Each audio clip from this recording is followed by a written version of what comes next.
بسم اللہ الرحمن الرحیم. ڈیئر اسٹوڈینٹس اینڈ ویورز، السلام علیکم.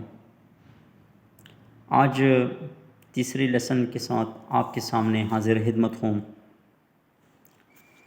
جیسے کہ آپ کو معلوم ہے کہ انگلش زبان کیا ہے، انگلش کہاں پہ استعمال ہوتا ہے، انگلش کی اہمیت کیا ہے. جیسا کہ آپ کو معلوم ہے کہ ایک زبان کی حیثیت کیا ہوتی ہے. A language can always best be understood by relating to it to the actual situations of usage. It is these various real-life situations that bring about changes in it and give it strength and nourishment for its further growth and development. Every language has four basic skills: adist, reading, listening, writing, and speaking to communicate in the society. Although more than 2,500 languages are spoken in the world today, English is a global language and it has a down-to-earth approach in the world. Furthermore, a language has two important basic bases on which a language can stand. These are literature. Number one, literature, history of a language, etc. Number two, linguistics, the scientific study of a language. تو dear students,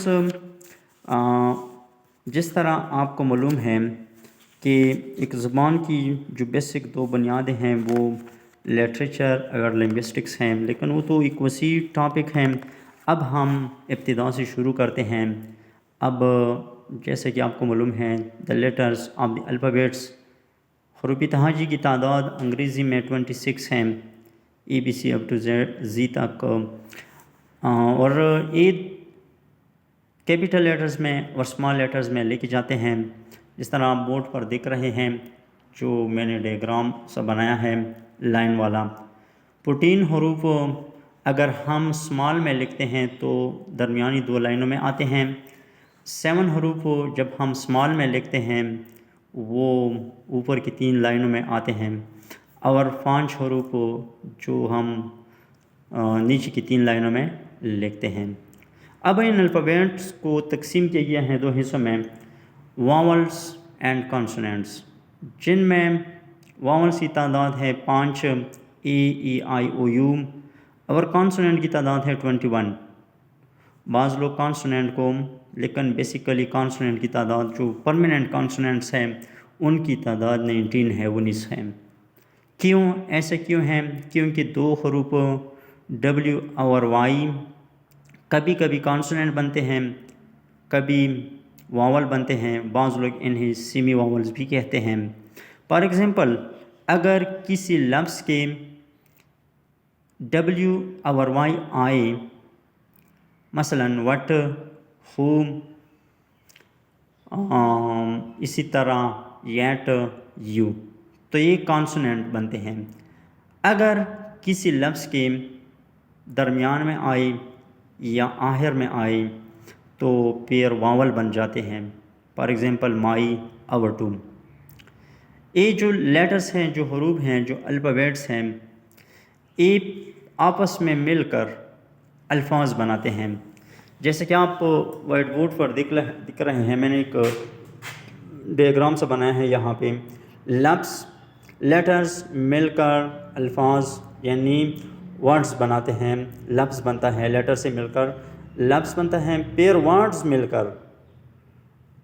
کر جملے بناتے ہیں، sentence بنتا ہے. کبھی کبھی ایسا بھی ہوتا ہے کہ ایک ورڈ بھی ایک جملہ بن سکتا ہے. فار ایگزامپل حکمیہ جملے وہ بعد میں آئیں گے، میں ان پر آپ کو سمجھاؤں گا کہ وہ ایک ورڈ ہوتا ہے. فار ایگزامپل گو، جاؤں، رائٹ، لیکو، ایٹ، کاؤ وغیرہ. اسی طرح ایک لفظ بھی ایک جملہ بن سکتا ہے. اب جملے جو ہوتے ہیں وہ زمانے کے لحاظ سے کسی بات کو مکمل طور پر بیان کرتے ہیں، یا کوئی جملہ زمانے کے لحاظ سے کسی بات کو مکمل طور پر بیان کرتا ہے. For example I wrote a letter, a past میں آیا ہے، he writes a letter, a present میں آیا ہے. یہ پھر زمانے کے لحاظ سے ہر جملہ اپنے ایک بیان میں ایک طرز میں اپنی وضاحت دیتا ہے، کسی چیز کے بارے میں وضاحت وہ دے سکتا ہے۔ اب الفاظ کی جو پروننسیشن ہوتی ہیں، تلفظ ہوتی ہیں، تلفظ کسے کہتے ہیں؟ فار ایگزامپل ہم الفاظ بولتے ہیں، ان کی آوازوں کو پروننسیشن کہا جاتا ہے۔ اب ان لیٹر سے الفاظ بنتے ہیں، اور الفاظ کو پھر کیٹیگریز میں تقسیم کیا گیا ہے، 3 کیٹیگریز میں۔ بعض اوقات 4 بھی ہو سکتے ہیں، بعض الفاظ ایسے بھی ہو سکتے ہیں، خصوصاً عام طور پر اور خاص طور پر یہ تینوں آ سکتے ہیں۔ سیلیبل کسی کہتے ہیں، جن کو ہم سیلیبل کا لفظ بولتے ہیں، 1 syllabic word، 2 syllabic words، 3 syllabic word۔ زبان کی ایک حرکت سے جو لفظ ادا ہو جائے انہیں 1 syllabic word کہا جاتا ہے، یا 1 syllable word یا 1 syllabic word۔ For example play، go، eat۔ اسی طرح 2 syllabic words ایسے الفاظ ہوتے ہیں جو زبان کے 2 حرکتوں سے ادا کی جاتے ہیں، for example live، wink، famous۔ اسی طرح 3 syllabic words ایسے ہوتے ہیں جو زبان کی 3 حروف سے ادا کیے جا سکتے ہیں۔ تو اسی طرح ہم یہ الفاظ کی پروننسیشن ہے، تلفظ ہے، یہ بعد میں آ کر آنے والے اسباق میں وضاحت سے پڑھاؤں گا کہ پروننسیشن کیا ہوتی ہیں، یہ بہت اہم ٹاپک ہے۔ اسی طرح ہم جو جملے بنتے ہیں، ہر جملے میں ہر لفظ پر اپنی آواز دیتی ہیں۔ اسی طرح ہم جو جملے ہیں، جملے مل کر ان سے پیراگراف بنتے ہیں، اور پیراگراف یا ڈائلاگ بنتے ہیں، ڈائلاگ اور پیراگراف مل کر ان سے بیان بن جاتے ہیں، مضمون بنتے ہیں، ان سے زبان بنتی ہیں۔ تو اسی طرح ڈیئر اسٹوڈنٹس، یہ پچھلے اسباق میں بھی میں نے پڑھایا ہے کہ آپ کے پاس ایک کاپی، ایک پنسل یا ایک قلم ہونا چاہیے کہ یہ جو نوٹس میں نے دی ہیں آپ کو یہ لکھنا چاہیے، لکھنا ضروری ہے۔ تو اسی طرح انشاءاللہ آپ ان اسباق سے انگلش کے بنیادی جو طریقہ ہے انگلش کا، گرامر کا بنیاد سے آپ حقیقت میں اگر تھوڑا سا کام کر کے سمجھیں گے، سیکھیں گے، تو تب تک کے لیے اللہ حافظ، دعاؤں میں یاد رکھے گا۔